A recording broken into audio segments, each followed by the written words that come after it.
Estimados irmãos, no sacerdócio, caro diácono, religiosas, consagrados, queridos irmãos, noveneiros dessa noite, produtores rurais, devotos de São Sebastião. A graça de Deus nos reúne aqui para celebrar essa majestosa novena. E por que nós estamos aqui? Estamos aqui porque temos fé. Temos fé como Davi, cuja primeira leitura nos conta o prodígio que ele realizou. Por quê? Porque era capaz? Não, porque se confiou a Deus. E é belíssimo ver aquilo que hoje é narrado para nós no capítulo 17 do livro de Samuel. No entanto, para entender bem aquilo que se passa hoje, é preciso recordar aquilo que nós ouvimos na liturgia de ontem.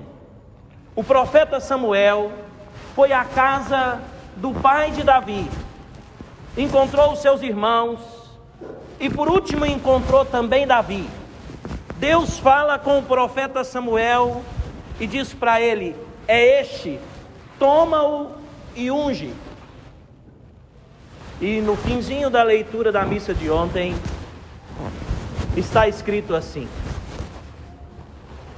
e o Espírito do Senhor, a partir daquele dia, se apoderou de Davi. Queridos irmãos, quando Davi vai ao encontro do gigante dos filisteus, quando ele vai ao encontro de Golias, ele não vai amparado na própria força, nem na destreza que ele podia ter, mas ele vai, e ele mesmo vai dizer isso ao gigante: você vem a mim com arma, armadura, escudo, espada. E Davi podia até ter completado, mas ele não fez, e com muita arrogância. E Davi diz ao gigante: mas eu vou a ti, em nome do Senhor. Aonde está a força de Davi? No Senhor. Aonde está a destreza de Davi? De onde ela vem? Vem do Senhor. Quem é que luta por Davi, com Davi e em Davi? O Senhor. E aqui está a beleza dessa liturgia que nós hoje celebramos.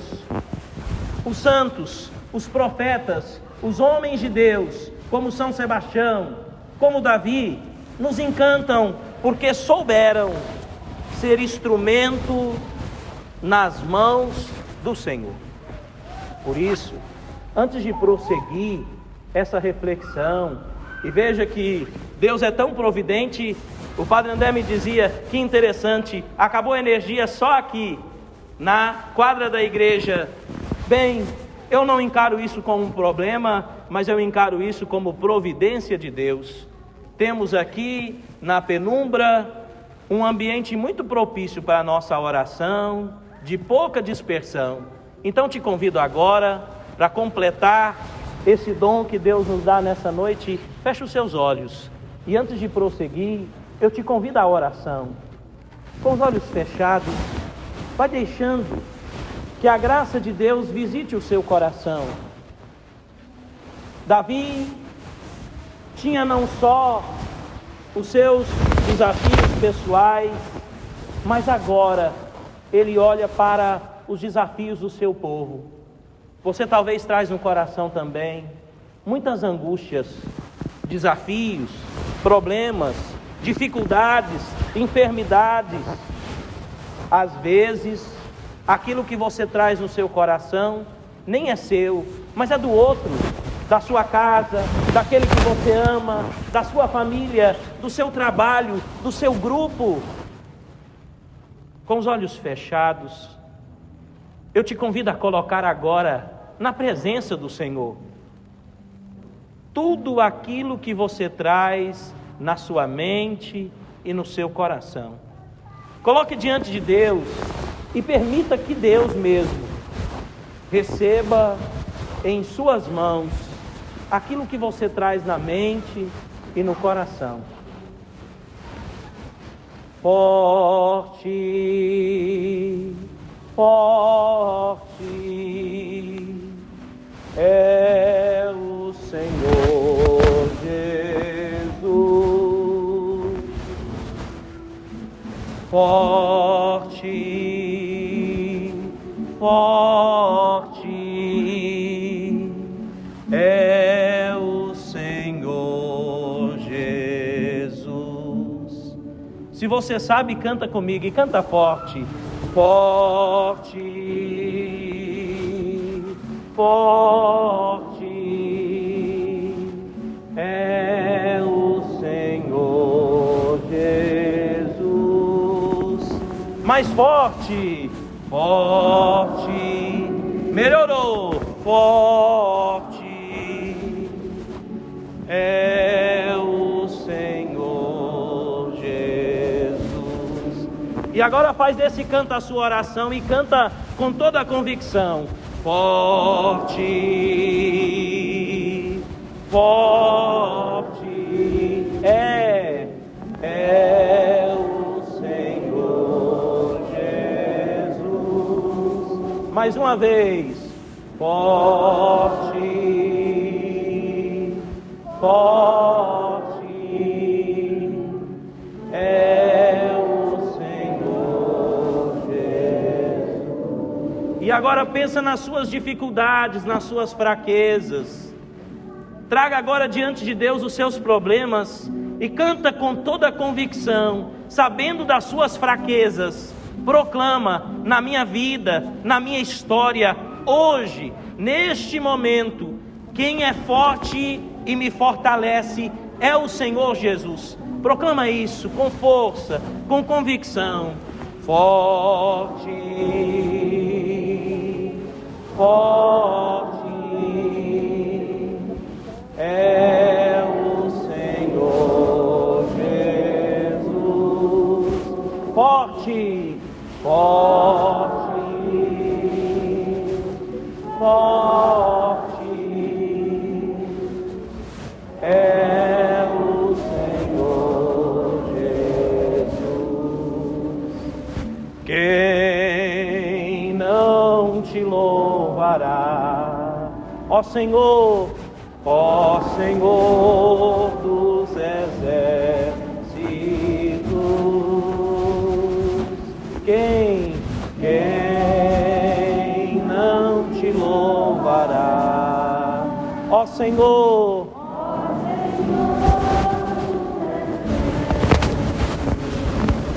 Forte, forte,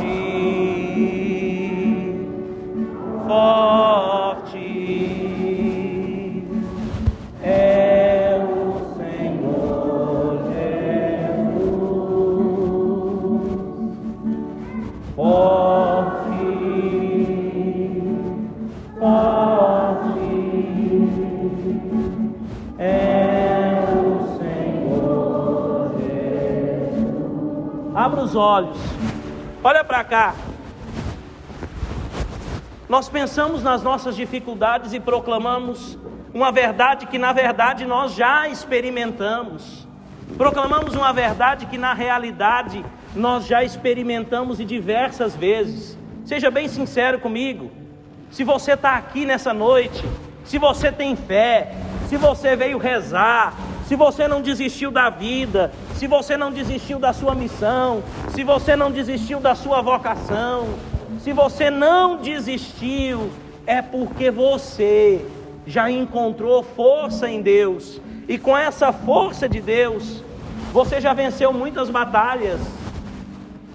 Deus sabe quantos Golias, quantas dificuldades, quantos gigantes você já derrotou com essa força que não vem de você, mas vem do alto.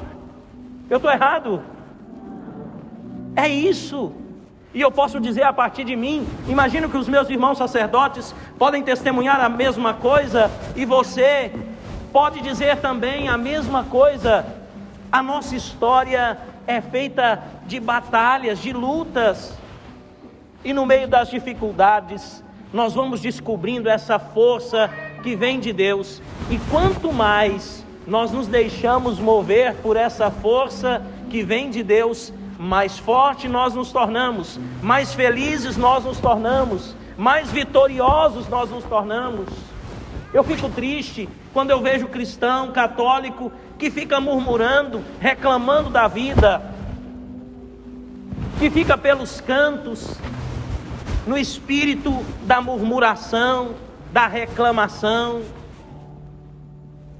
Está perdendo uma oportunidade preciosíssima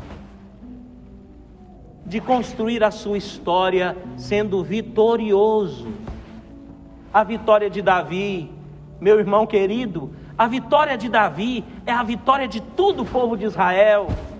A vitória de Davi é também a vitória de Deus.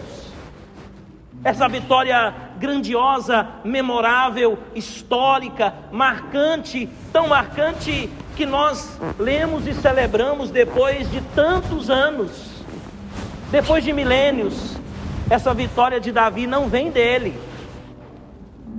Imagina, eu gosto de imaginar as cenas, quando eu leio a Sagrada Escritura, viu? Eu imagino Davi, aquele jovenzinho de baixa estatura, sem experiência nenhuma, que nunca esteve num campo de batalha, que não sabia sequer como manejar a espada, que nunca tinha vestido a armadura, que nunca tinha enfrentado a não ser os animais, porque era pastor de rebanhos, e ele mesmo diz: o Senhor que me livrou do leão e do urso, me livrará da tua mão, diz ele, me livrará da mão de Golias. Vocês conseguem imaginar essa cena? Imagina todo o exército de Israel reunido, e que era motivo de vergonha, de chacota, de escândalo. Imagina a vergonha do rei Saul. Não havia lugar mais desconfortável do que o trono de Saul, porque Saul estava ali sentado e se sentia impotente, não podia fazer nada, nada. Era motivo de chacota e de vergonha. E de repente, imagine, o exército ali reunido, o exército dos filisteus do outro lado, cantando, insultando o povo de Israel. E aparece Davi. Davi se coloca diante de Saul e diz: eu vou combater o gigante Golias. Pergunto para vocês, Davi, além de não ter experiência de luta, de não poder suportar a armadura, de não saber manejar a espada, além de tudo isso, Davi tinha a torcida contrária. Ninguém torcia por Davi. Estou errado? A primeira reação do rei Saul foi dizer: mas você não tem condições de ir. E Saul não era o único que pensava assim. Todo o exército pensava a mesma coisa. Todo o exército tinha a mesma impressão. Além da falta de experiência, Davi tinha uma torcida contrária. Tudo era contrário. Tudo era contrário. Mas Davi não se deixa abalar. Por quê? Ele mesmo vai dizer: mas eu vou a ti em nome do Senhor. Davi é convicto. Davi é sereno. Gente, imagine, os outros soldados todos temiam, e quando Golias se colocava em marcha, o exército de Israel recuava. Agora imagine Davi, aquele jovem franzino, de baixa estatura, sem experiência, não se deixa intimidar, nem com as arrogâncias e as afrontas de Golias, nem com a sua alta estatura, nem com a sua experiência de batalha. Por quê? Por que é que tão grande perigo? Por que é que situação tão contrária não pode tirar a paz de Davi? Porque ele colocou a sua esperança no Senhor. Pensa nisso. Isso é muito significativo para nós, quando nós colocamos a nossa esperança, a nossa confiança, a nossa fé no Senhor. Tudo pode ser contrário, nós permanecemos serenos. Eu gosto muito de uma frase de São Francisco, onde ele diz assim: se algo rouba a tua paz, é porque tomou o lugar de Deus. Nada rouba a paz de Davi, porque o seu coração está entregue, está nas mãos de Deus. Não é isso que nós ouvimos na leitura de ontem? E a partir daquele dia, o Espírito do Senhor apoderou-se de Davi. O coração de Davi, a vida de Davi, o ser de Davi está nas mãos do Senhor. Queridos irmãos, se nós nos confiarmos nas mãos do Senhor, nós seremos capazes de realizar maravilhas que nós não podemos sequer imaginar. E se você já fez essa experiência, eu imagino que já tenha feito ao longo da sua vida, você sabe do que eu estou falando. Eu falo e falo com a vida. Quantos desafios já venci nessa vida, porque confiei no Senhor. Forte, forte é o Senhor Jesus. Forte, forte, forte é o Senhor, é o Senhor Jesus. Segunda coisa, o que foi que Davi fez lá no campo de batalha? É muito interessante isso aqui. O que foi que Davi fez no campo de batalha? Se ele não sabia manejar a espada, se ele não sabia marchar, se ele não tinha as técnicas da guerra, o que é que Davi fez no campo de batalha? Ele fez aquilo que ele sabia fazer. O que é que ele sabia fazer? Ele sabia enfrentar o leão, o urso, o lobo, aqueles que colocam em perigo a vida das ovelhas. Ele sabia enfrentar usando o seu bodoque, não é? Usando o seu bodoque. Vou colocar aqui na nossa linguagem bem goiana, usando o seu estilingue, não é? Olha que beleza. O que foi que Davi fez no campo de batalha? Ele fez somente aquilo que ele sabia fazer. Presta atenção nisso aqui. É aqui que muitos de nós nos perdemos.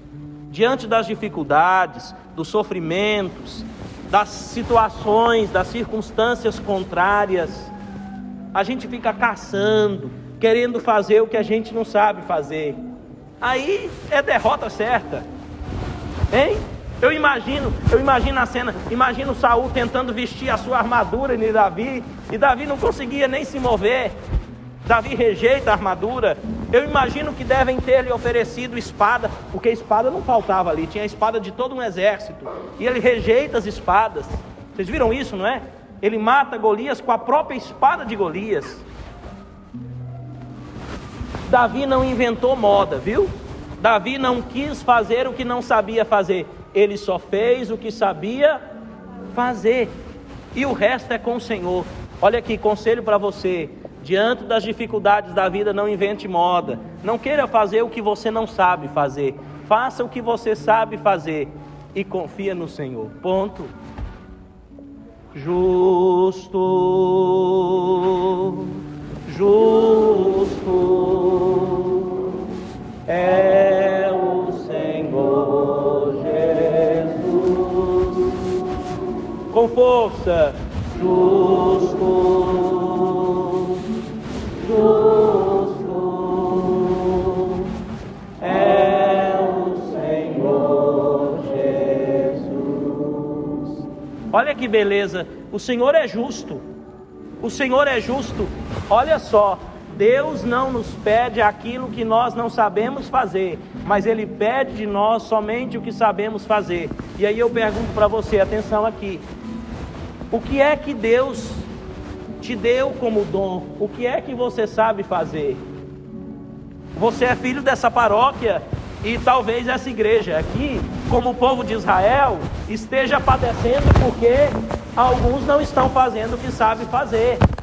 Deus te deu o dom de cantar? Pois então venha cantar. Deus te deu o dom de interceder? Venha interceder. Deus te deu o dom de organizar, ornamentar, cuidar? Venha. Deus te deu o ardor para evangelizar, para anunciar. O que você está fazendo? Arrumando desculpa, dizendo: ah não, mas eu já fiz isso por muito tempo, agora vou deixar para os outros. Ei, se você não morreu ainda, significa que a sua missão não terminou não, viu? Larga de desculpa, larga de conversa fiada, viu? Larga de besteira. Ai, mas não. É preciso fazer aquilo que Deus nos deu como dom e que nós sabemos fazer. É assim que a gente vence os desafios. Imagine Davi fazendo o que sabia fazer, salvou o exército de Israel. Gente, nós vivemos um tempo muito difícil, viu? Presta atenção aqui. Nós vivemos um tempo muito difícil, inclusive na igreja. O mundo está em crise e a igreja está no mundo, por isso há sintomas de crise também na igreja. Como é que nós podemos ajudar nossa igreja? Como é que nós podemos batalhar por nossa igreja? É muito simples, é só fazer o que nós sabemos fazer. É só fazer aquilo que Deus te deu como dom. E eu vejo que a gente perde tanto tempo, nós perdemos tanto tempo caçando, procurando, inventando moda, querendo fazer o que nós não sabemos fazer. É muito simples, é só fazer aquilo que Deus te deu como dom. E assim você vai contribuir para que a obra de Deus aconteça e a igreja seja salva, viu? Sim, eu estou dizendo isso porque hoje tem muita gente que tem a pretensão: eu vou salvar a igreja. Você quer salvar a igreja? Pois então esteja no seu lugar e faça aquilo que você deve fazer. Ótimo, perfeito. Você vai estar contribuindo muito. Vocês estão me entendendo, não é? Hein? Nas nossas famílias é do mesmo jeito. Padre, eu quero salvar a minha família. Ah, quer salvar a sua família? Você é mãe, então seja mãe. Este é o teu dom. E faça o que você sabe fazer. E deixa de lado as outras coisas. Nossas mães não sabem mais ser mãe no seio da família. Não sabem ser mãe, sabem tudo. Sabem comercializar, sabem se vestir como uma mocinha, porque já não são mais, mas sabem se vestir. Agir como uma menininha, que já não são. Mas se esquecem de que o dom que Deus lhes confiou é de ser mãe. O pai sabe ser um bom empresário, um bom negociante, mas não sabe ser pai. Está tudo errado. Está tudo errado. Vocês querem ouvir? Vou falar dos padres também, vocês me permitam. Os padres sabem fazer tudo, mas não sabem ser padre. Está tudo errado. Está tudo errado. Gente, é muito simples. É só ser aquilo que nós somos e fazer aquilo que nós sabemos fazer. E assim a gente derrota os gigantes dos filisteus.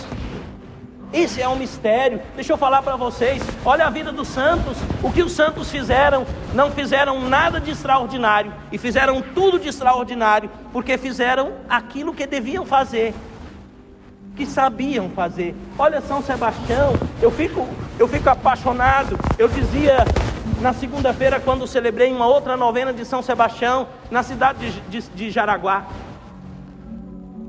Eu sou apaixonado pelo testemunho de fé de São Sebastião, viu? Porque São Sebastião teve uma oportunidade dupla de confessar Nosso Senhor. São Sebastião foi martirizado duplamente, vocês sabem disso, não é? Ele foi martirizado, se salvou da morte, e a convicção de Sebastião era tão grande, era tão forte, que ele vai diante do imperador e confessa de novo que é cristão, confessa a fé. Ele se apresenta e escreve com sangue duplamente o seu atestado de fé. Sou apaixonado pelo testemunho de São Sebastião. E o que ele fez? Ele fez aquilo que ele sabia fazer. Sebastião é um soldado, é general de um exército. Dentro da legião romana, ele foi preparado para ser um homem corajoso, forte, para enfrentar os perigos. O que ele faz? Ele faz isso. Ele faz isso. Ele foi preparado para combater o inimigo, e ele vai lá e combate o inimigo da fé, que era o imperador. Entenda isso, gente. Eu quero insistir com isso, porque eu vejo as famílias se perdendo, as comunidades se perdendo, eu vejo a fé se esfacelando, porque as pessoas se esqueceram de algo tão simples. Esqueceram como é que a gente escolhe as pedras, coloca no bodoque e mira o alvo. Se esqueceram de ser aquilo que devem ser. Como o mundo carece, como o mundo padece, como o mundo precisa de pessoas autênticas, que são aquilo que devem ser. E aí está a justiça. Justo, justo é o Senhor Jesus, justo, justo é o Senhor Jesus. Terceira e última coisa, tem algo muito bonito nessa liturgia. Deus deve sempre nos conduzir. É a mão de Deus que deve nos guiar. É a mão de Deus que precisa nos conduzir, precisa nos curar, precisa nos tocar. A mão de Deus deve sempre agir em nós. Olha que beleza. Eu não sei se você prestou atenção. A mesma mão de Deus, a mesma mão de Deus que dá destreza às mãos de Davi, para que ele possa acertar de cheio, para que ele possa derrubar Golias. A mesma mão de Deus que dá destreza às mãos de Davi é a mesma mão que cura a mão do homem da mão seca do Evangelho. Percebeu isso? Olha que interessante, da liturgia de hoje, hein? Olha que interessante, a mesma mão de Deus dá destreza à mão de Davi e cura a deficiência da mão daquele homem da mão seca. O mesmo pode e deve acontecer conosco. A mão de Deus precisa nos conduzir. A mão de Deus precisa nos curar das nossas paralisias. A mão de Deus precisa nos libertar das nossas enfermidades. E essa mesma mão de Deus precisa nos dar destreza. Entendeu? Então, se você está desmotivado, se você está cansado, se coloque na presença de Deus e deixe essa mão poderosa de Deus te erguer, te tocar, te curar, te dar destreza, te dar condições para fazer aquilo que você deve fazer. Eu fico imaginando, sabe? Quando eu leio essa palavra, eu fico imaginando. Eu imagino que Davi devia, naquela hora, ter enfiado a mão na capanga. E eu imagino que a mão de Davi deve ter tremido entre as pedras que ele tinha na capanga. Mas Davi tira da capanga a pedra e com a outra mão firma o bodoque. E a mão de Deus dá destreza às mãos de Davi. Se a mão de Deus der destreza às nossas mãos, presta atenção, você vai fazer obra boa e vai ser vitorioso. Se a mão de Deus der destreza às nossas mãos, você vai fazer obra boa e vai ser vitorioso. E aqui eu falo partindo inclusive de nós sacerdotes, hein? Que nossas mãos foram ungidas para fazer obra boa, não é? As nossas mãos foram consagradas para fazer obra boa. Terceira coisa que eu digo então é isso. Tem também outra coisa em comum. Olha que beleza. No salmo de hoje nós cantamos: bendito seja o Senhor meu rochedo. Que beleza. Cantamos muito bonito. Bendito seja o Senhor meu rochedo. Veja, as pedras Davi escolheu no riacho, no regato, mas a força que derrubou Golias não foi a força, a firmeza daquelas pedras, mas foi a força do Senhor, que é o meu. E aí é tão bonito porque o Salmo diz: bendito seja o Senhor meu rochedo. Não diz bendito seja o Senhor rochedo de Davi, bendito seja o Senhor rochedo de São Sebastião, mas o salmista faz com que essas palavras saiam dos nossos lábios de maneira pessoal. Bendito seja o Senhor, meu rochedo. Eu comecei essa homilia cantando com você. Forte, forte é o Senhor Jesus. E o que eu espero de você hoje? Que você saia dessa novena, dessa missa, com essa certeza: o Senhor é o meu rochedo. Eu tenho desafios, sim. Tenho dificuldades, sim. Eu vejo, eu contemplo. Eu não sou incoerente. Eu conheço minhas fraquezas, mas eu me apoio no Senhor. O Senhor é o meu rochedo. Bendito seja. Olha, é um hino de louvor. Bendito seja o Senhor, meu rochedo. E não foi isso que nós cantamos? Quem não te louvará, ó Senhor dos exércitos? Canta forte. Quem não te louvará, ó Senhor.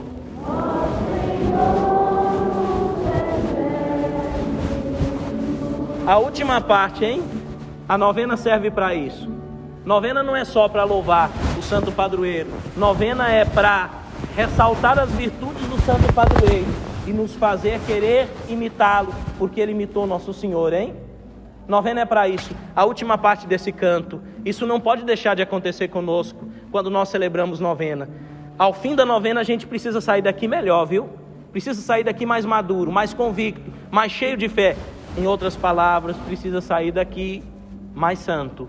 Santo, santo é o Senhor Jesus. Santo. Fica de pé e canta isso. Santo é o Senhor Jesus. Levanta as suas duas mãos lá no alto e canta isso. Santo, santo é o Senhor Jesus. Mais forte, com toda a convicção. Santo, santo é o Senhor Jesus. E agora, com as duas mãos erguidas lá no alto, reza comigo: Senhor Jesus, eu creio que o Senhor é santo, por isso imploro, santifica-me, Senhor, com o teu Espírito Santo. Envolve-me, Senhor, com o teu Espírito Santo. Conduz-me, Senhor, com a tua graça. Preenche-me, Senhor. Eu preciso de ti. Eu conheço minhas fraquezas. O Senhor conhece a minha miséria. Olha para mim com misericórdia e fortalece-me, Senhor. Mesmo que eu não compreenda, mesmo que não pareça fácil, mesmo que não pareça justo, traz ao meu coração a paz e a alegria, a esperança e a fé daqueles que te encontraram. Fica comigo, Senhor. Eu preciso de ti. E agora ergue um pouquinho mais os seus braços e canta comigo com toda a força. Quem não te louvará, ó Senhor dos exércitos?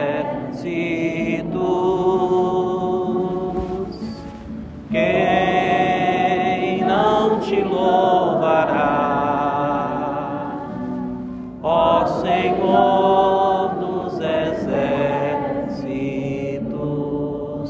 Olha para cá, nós estamos aqui para isso. Foi isso que vocês fizeram ao longo de toda essa novena. Louvaram a Deus, que se manifesta e se revela na vida dos santos, aqui na vida de São Sebastião. Amém? Amém. Que Deus te abençoe. Não se esqueça, bendito seja o Senhor, meu rochedo. Amém?